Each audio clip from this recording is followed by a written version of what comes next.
तो क्या उनके ना मानने से क्या आत्मा नहीं रहेगी? हाँ, वो तो जब भी है ना। अगर ये जो आपने इतनी प्रक्रिया बताई है कि उसके लिए ध्यान करना है, उसको समाधि करनी है, उसका स्वरूप चिंतन करना है, हाँ। मान लो जो व्यक्ति ना करे, वो कहता हमें ये प्रक्रिया नहीं, हम नहीं मानते आपके, तो अब ज्ञानी पुरुष ये मानता है कि उसके अंदर वो चेतन ब्रह्म है। ज्ञानी कौन? ज्ञानी ज्ञान किसे कहते हैं? नहीं नहीं, ये अभेद दर्शनम ज्ञानम। वो ये ठीक है, ये अभी हमारी तो मान्यता है, उनकी मान्यता क्या है? दूसरों से क्या मतलब? अपनी मानता। नारायण तू बैठ के अपन भवन वाल तेरे जाने का शुक्र भला बोलो। अब हमें दूसरे सबसे समस्या ये, अगर हम ऐसे संसार के बारे में मन सोचो, ऐसे अपने बारे में विचार ऐसे करो, कहकर अगर हम छोड़ दें, केवल अपने बारे में विचार करो।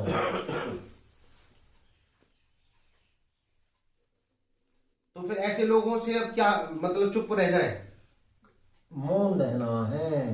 अच्छा, मौन हो भी गए, ऐसा है, विपरीत धर्म वालों से बातचीत करने में अपनी बुद्धि का नाश होता है। कहीं ना कहीं ये भगोड़ापन नहीं है क्या?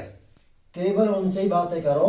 ये भगोड़ापन नहीं है क्या? एक तरफ भाग रहे हैं हम, केवल सीमित है। हाँ, सीमित है हमारा ज्ञान, हमारा अनुभव, हमारा वेद का अनुभव, ये क्या सीमित है कि सार्वभौम है? जब तक दीप भाव है, जब तक सीमित ज्ञान रहेगा। जब तक दीप भाव है, चलो हो सकता अज्ञानी व्यक्ति तो सोच लेगा चुप रह जाओ, उनसे मत भिड़िए, उनसे बात मत करिए। ज्ञानी पुरुष जो जान गया, मान लो ज्ञानी पुरुष ने ये जान लिया ये संसार मिथ्या है और जल रही है संसार बिना आवश्यक। जीवन ज्ञानी पुरुष किसी को उपदेश करता है, वही पात्र आ जाए अपने आप तो कर दे परिच्छेद दातव्यम।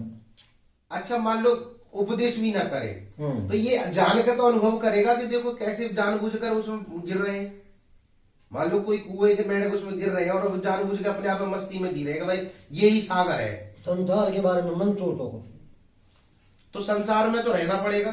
संसार नाव पानी में चलती है, यदि पानी नाव में भर गया तो डूब जाएगी। संसार में रहते हुए संसार को मन में मत आने दो। नहीं, मन में नहीं, मन में पूर्ण वैराग्य है, पर व्यवहार के बिना हम कैसे रहेंगे? पूर्ण वैराग्य अभी आपके पास आए, चाय पीनी पड़ी, व्यवहार है, आपसे चर्चा भी पूर्ण करना। वैराग्य होने पर संसार आता ही नहीं है। अब हम भगवान तो वो जीते हुए मर गया फिर।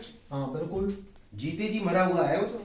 मरा हुआ है, तो फिर उस क्रिया करेगा नहीं। आत्मा तो अमर है, नित्य है। तो आत्मा तो अमर, तुम खाओ पियो तब भी अमर है, ना खाओ तब भी अमर है वो तो।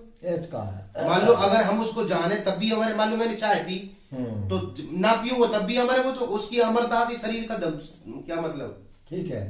मान लो व्यवहार हम जो कर रहे हैं, अभी मैं पैदल चल कर आता